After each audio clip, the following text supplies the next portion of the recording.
And the government is considering doubling the Uwezo fund allocation in the wake of the COVID-19 pandemic.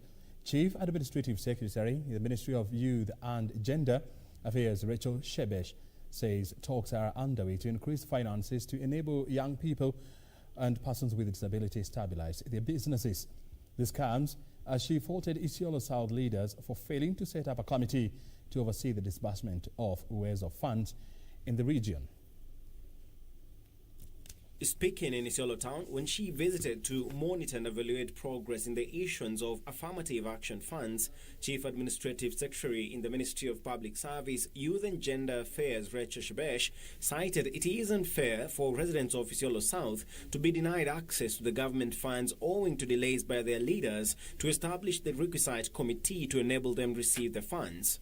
She called upon area legislators to take responsibility and ensure that the all-important committee is up and running as soon as possible in order to enable their constituents to benefit from the government fund.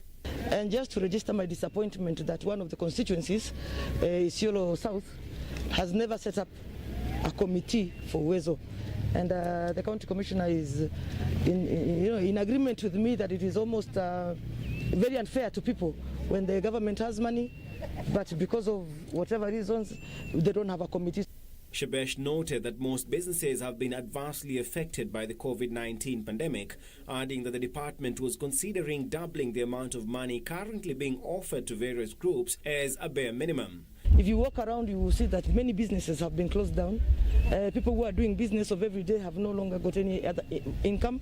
And so it is the time that we need to intensify how much money we are giving on the ground. According to Shebesh, one of the major challenges experienced in the rollout of the various funding programs in the region was the nomadic nature of recipients, which makes it hard for officers to monitor and evaluate if the funds are being used prudently.